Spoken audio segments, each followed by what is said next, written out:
Olá, eu estou aqui com o vereador Cirilo, que iniciou o seu mandato em 2009 e hoje ele está no seu quarto mandato. Não é isso mesmo, vereador? Exato. Tudo começou em 2009 e nós estamos hoje aqui iniciando o quarto mandato na Câmara de Campinas. 2021, um ano difícil? Muito difícil, sobre todos os aspectos, né? Nós continuamos tendo as demandas de uma cidade como Campinas, uma cidade heterogênea, com várias realidades, agregado a esse problema da pandemia, que afeta diretamente a cidade, principalmente na prestação de serviço público. O serviço público que sempre foi oferecido, muitas vezes até deixando a desejar, hoje está pior, porque o próprio servidor, aquele que presta o serviço, tem que ter as restrições da própria Organização Mundial de Saúde, de aproximação, de locomoção, e tudo isso acaba dificultando para o munícipe, né? Para o final lá da escada, que é a própria população.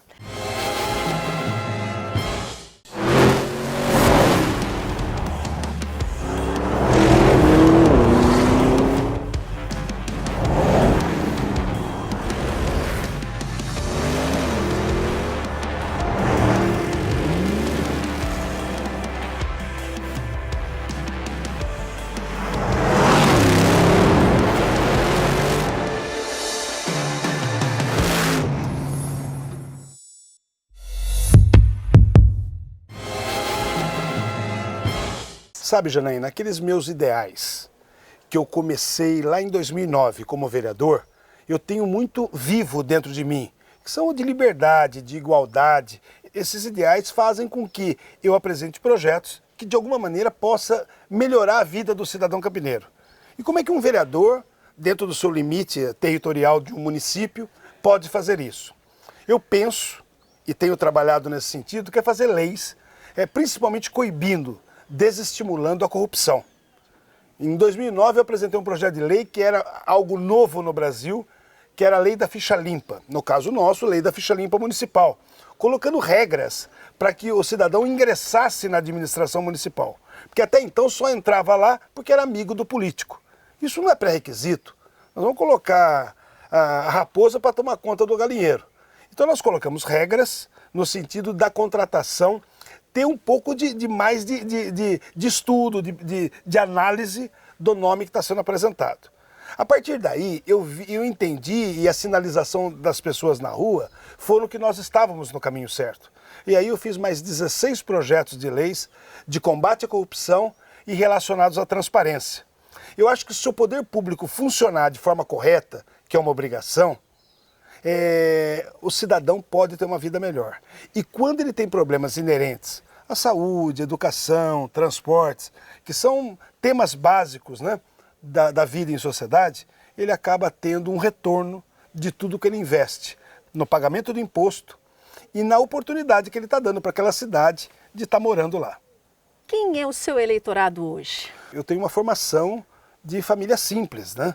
Eu não sou uma pessoa com origem familiar de grandes posses. Eu sou um cidadão de uma origem familiar, como a maioria dos campineiros, que luta dia a dia, minuto a minuto, para tentar manter as coisas que tem, e eu me orgulho muito disso.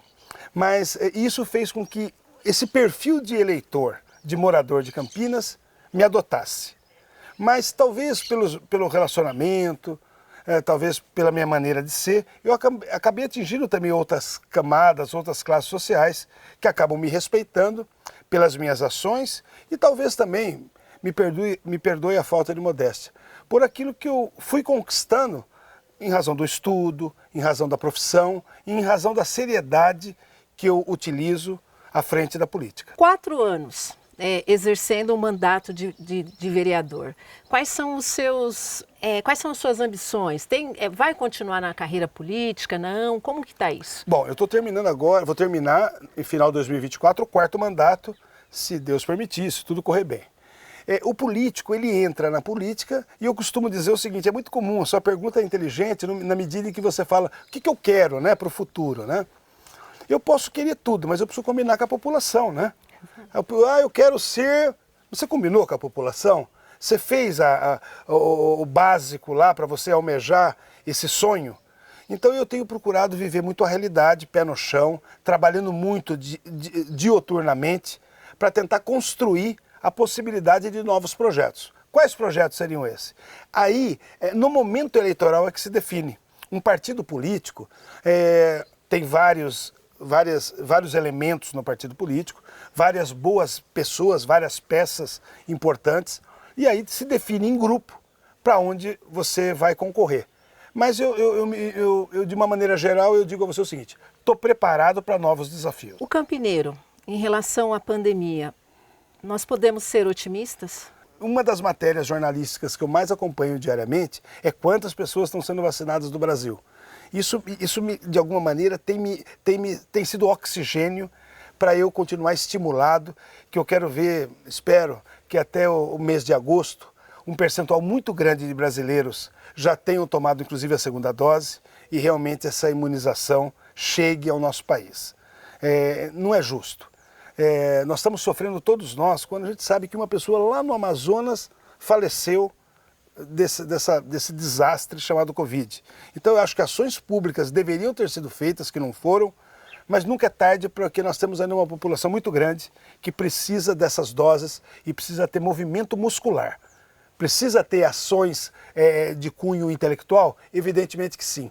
Nós precisamos nos mexer para que a coisa realmente aconteça. Só a parte intelectual não resolve o problema. Quanto ao outro ângulo de Campinas, eu vejo que Campinas, dentro das cidades do estado de São Paulo, ela tem tido um comportamento exemplar. Você vê os profissionais da saúde, eles criaram alguns espaços físicos e a população, de uma maneira geral, tem se orgulhado. Então, o que a gente tira de tudo isso? Que o brasileiro tem esse comportamento de solidariedade. Foi chamado pelo prefeito e nós da Câmara também fizemos ações de colher alimentos, porque nós temos uma população ávida à alimentação. Perderam emprego, estavam desempregados, mas a família precisa se alimentar. E você vê a solidariedade do povo campineiro. Isso precisa ser destacado. Então, acho que o que nós podemos tirar de proveito de tudo isso? Que o povo campineiro é solidário e que os profissionais da saúde estão dando um grande exemplo de dedicação e competência. Quem mais perdeu durante essa pandemia? A classe média ou a classe trabalhadora? É difícil assim de apontar com exatidão, mas eu acho que acaba de alguma maneira geral todo mundo perdendo. A classe trabalhadora está sendo refém das empresas fechando e eles perdendo seus empregos. A conta é fácil. Na medida em que o cidadão que está gerando um emprego, que está gerando um recurso para o município com impostos, ele tem as suas vendas diminuídas, ele vai cortar na ferida. E a ferida é o cara que trabalha, é o trabalhador, então ele acaba. Então essa classe trabalhadora perde o emprego.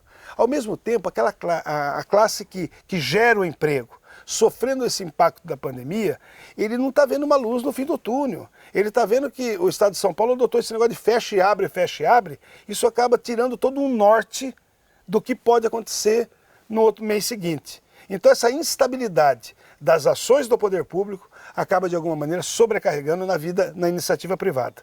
Eu acho que o homem público tem que ter ações, e devem ter, porque no momento de pandemia exige isso, que o poder público tem ações, mas tem ações equilibradas e com uma certa regularidade.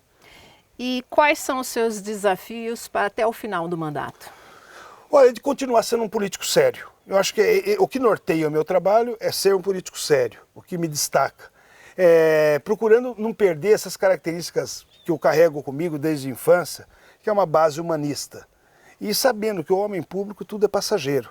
Hoje eu estou lá e é bom que eu faça alguma coisa, porque daqui a pouco tem outra eleição e alguém melhor tem que entrar para fazer muito mais do que eu fiz. O político não tem que ser ovacionado pelas suas ações. Se ele entrou com aquele propósito ou com aquela vocação de saber gerir o bem comum, ele está entrando com aquela obrigação e aquela obrigação tem que ser cumprida. Em razão até de ter essa vocação de acreditar muito no ser humano, de achar que as coisas têm que acontecer através do trabalho, eu quero deixar uma mensagem de otimismo.